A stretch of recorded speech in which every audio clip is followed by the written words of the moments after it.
I heard about Paz's tapes. Yeah. Why do you think she'd leave him behind? And that diary? Whatever it was, her commitment was wavering. That much is clear. So she was leaving clues to help us? No way to know for sure. And the ocean's not giving her back. November 4th, 1974. At the outskirts of Barranquilla, Colombia. Contact with Big Boss successful. Zadornov posed as my professor, but Big Boss took one look and knew he was KGB. However, he does not seem to suspect me. To him, I am just a peace-loving student, and another victim of the CIA. We asked him to drive the CIA out of Costa Rica. To him, this means betraying his country. His forces are smaller than anticipated. They drift from place to place with nowhere to call home. That provided us an opportunity, so we seized it. Zadornov offered them a plant off the Costa Rican coast to use as a base. As expected, Miller jumped at the chance. Although initially reluctant, Big Boss came around when Zadornov played him the tape. All because the voice on it sounded like his mentor, the boss. Naked Snake, the man who once saved the world from the brink of nuclear war. Awarded the title of Big Boss for his service. He later became a mercenary, abandoning both his title and his country. To him, that honor was steeped in the blood of the boss, the mentor he was forced to eliminate. Exceptionally charismatic, he possesses unparalleled combat and intelligence-gathering abilities. His only discernible weakness is her. This operation hinges on how effectively we can exploit that. Kazuhira Miller is Big Boss's lieutenant. Half Japanese, half American. He once served in Japan's self-defense force.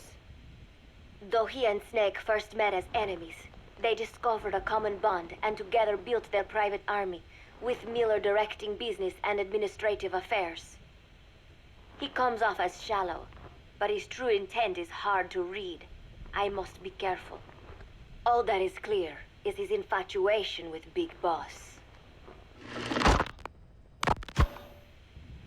With East and West fighting over its control, Central America is now the most contested region on Earth.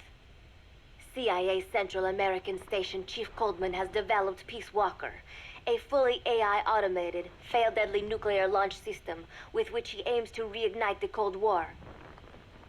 Snake's new objective in Costa Rica is to prevent that. Zadornov's, or should I say, the KGB's plan is to play the two sides against each other, turning the entire region red. Not one of the three parties realize they're all just pawns in Cypher's hands.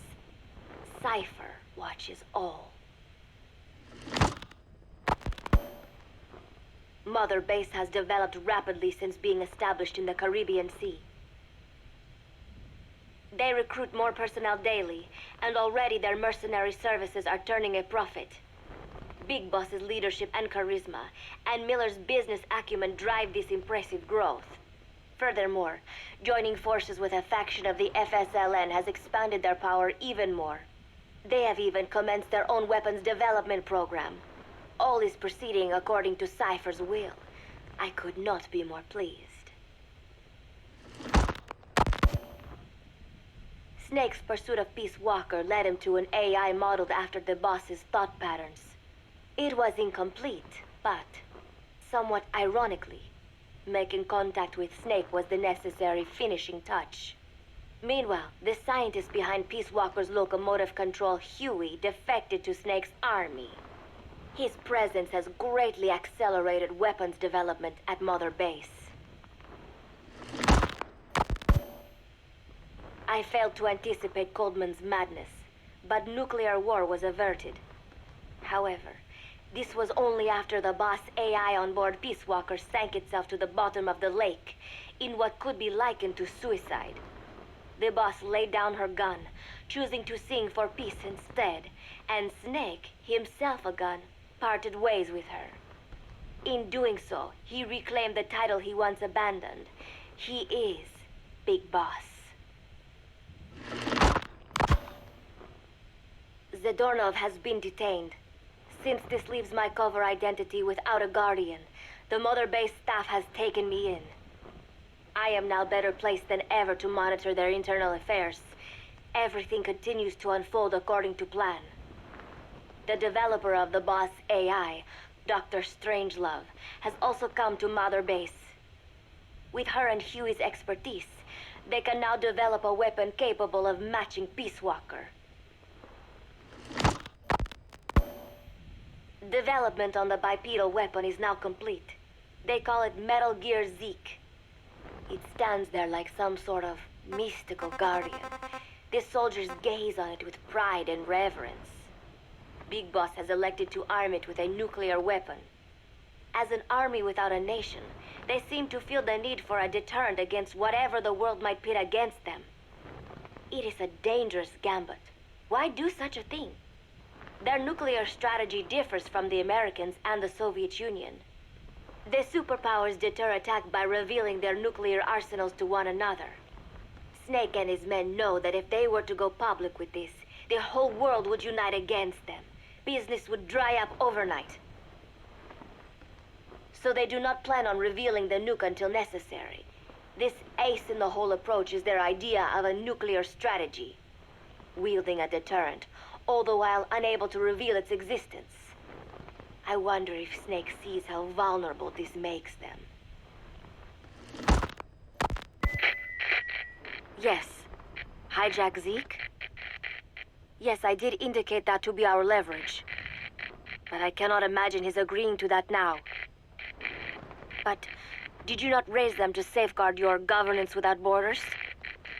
No. I have not forgotten. Cypher watches all.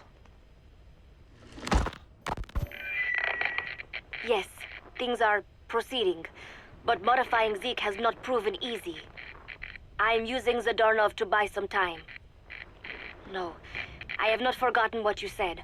However, well, forgive me for asking, but this is you I am speaking to, isn't it, Cypher?